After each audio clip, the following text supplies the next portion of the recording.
তৃণমূল কংগ্রেসের কি অভিযোগ যে এখানে নাম বাদ দেওয়া হচ্ছে, তা তৃণমূল কংগ্রেসটা আমি একসেপ্ট করলাম।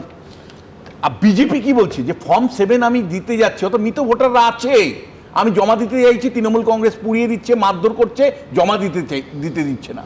তাহলে দুটো রাজনৈতিক দলই কিন্তু আপনি জায়গা থেকে দেখেন, তৃণমূলেরও বক্তব্য যে ভাই মানে বৈধ নাম থাকা সত্ত্বেও তাদেরকে নাম বাদ দেওয়ার উদ্যোগ, আর উল্টো দিকে যারা মৃত ভোটার তাদের মানে কোনো মতেই বাদ দিবে না তৃণমূল কংগ্রেস। তাহলে আপনি আমায় বলুন এসআইআরটা কি করে হবে?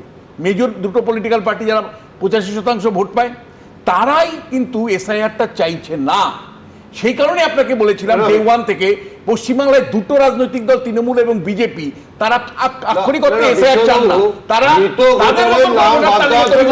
তাদের সুবিধা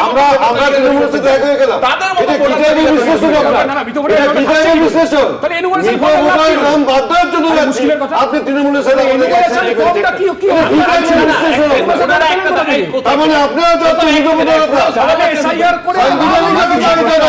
সাথে ধরে নিলাম যে এই দুজন কেন কেউ চান না, কোন রাজনৈতিক দল এক সেকেন্ড চায় না যে এসআইআরটা সুষ্ঠুভাবে হোক। আমি বলছি কিন্তু চাইতে তো হবে ইলেকশন, হ্যাঁ ইলেকশন কমিশনকে, তারা চাইলে হবে। ঠিকই মৃত ভোটারদের নাম সবাই বাদ দিতে চাইছে, শুধু সেই মৃত ভোটাররা এসে অভিষেক বন্দ্যোপাধ্যায়ের সাথে র্যাম্পে হেঁটে দেখাচ্ছে যে আমরা মৃত। কিছু ভোটার র্যাম্পে হাঁটছেন আর কিছু ভোটার ভোটের দিন দুপুরে ফেরত আসেন দ্বিজেন বাবুর মতো নিজের ভোটটা দিন। সেই বুথের বিএলএ কোথায় ছিল? আমাকে বলতে বলেছে, আমাকে বলতে বলেছে, আরে আমাকে বলতে বলেছে, এই যে দুটো দেখুন বলতে দিচ্ছে না, আরে বাবা আমাকে বলতে বলেছে। আমি প্রশ্ন করছি, আমরা 16 তারিখে গিয়েছিলাম নির্বাচন কমিশনের সিওকে, আমরা কৈফিয়ত চেয়েছিলাম যে এখনো পর্যন্ত যে 11 জন বিএলও মারা গেলেন তাদের পরিবাররা ক্ষতিপূরণ পাচ্ছে না, কারণ পরিবারের সদস্যরা। উনি স্পষ্টভাবে আমাদেরকে বলেছেন যে আমরা বারবার ডিএমদের চিঠি লিখছি, অ্যাডমিনিস্ট্রেশনকে চিঠি লিখছি, কোনো রিপোর্ট ডিএমকে লিখবে কেন? সেন্ট্রাল ইলেকশন কমিশনকে বলুন, প্রাইম মিনিস্টারের রাজা করাচ্ছে, রাজ্যের টাকা পেটো অসম্ভব হচ্ছে, রাজ্যের মারা গেলে পেটো, তৃণমূলের কমে মারা গেলে পেটো, কবে আরে মুশকিল কথা, এক লক্ষ তৃণমূল চালালে পেটো, আবাস যোজনার টাকা কবে বলেছেন? আমাদের দেশের যে আইন আছে, আমাদের প্যানেলিস্টরা তারা যদি একটু দেখে নিতেন যে তাহলে নির্বাচন কমিশনকে লিখতে হবে না ডিএমকে লিখতে হবে, এই প্রশ্নটা তারা তুলতেনই না। আর আমাদের দুটো রাজনৈতিক দল যেটা বলছেন মরা মানুষের নাম কেউ বাদ দিতে চাইছেন, এটা ঠিক। আর এই যে আপনারা এখনই দেখালেন যে আমার নাম বাদ দিতে চাইছে, তো বিজেপির লোক তার নাম বাদ দিতে চাইছে, উনি জানলেন কী করে? তো এই যে একটা আমার অধিকার আছে,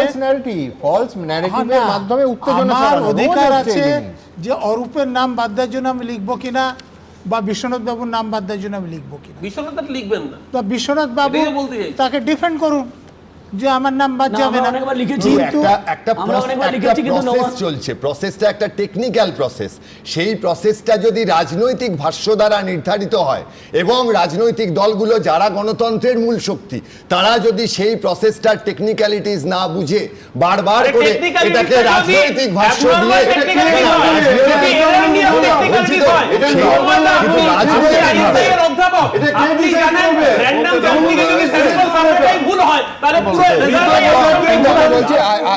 আইএসআই এর অধ্যাপকও এইটা বলবেন না যে আমার কমপ্লেন পেতে পারি, কিন্তু সেই কমপ্লেন খতিয়ে দেখার সুযোগ কেন ইলেকশন কমিশন অফ ইন্ডিয়া পাবেন না? কেন না কেন আমায় শুরুতেই সমস্ত বান্ডিল ধরে জ্বালিয়ে দিতে হবে? কি অসুবিধা আছে? আজকে কানমোলা কেন প্রথমেই যদি বিএলএকে এলাও করা হলো তাহলে তো সই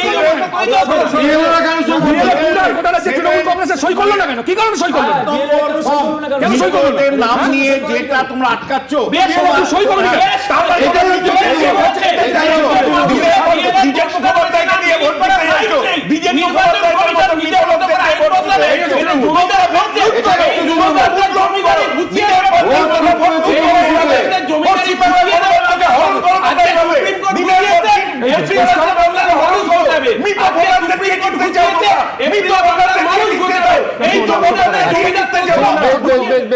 এবিপি আনন্দ, এগিয়ে থাকে, এগিয়ে রাখে।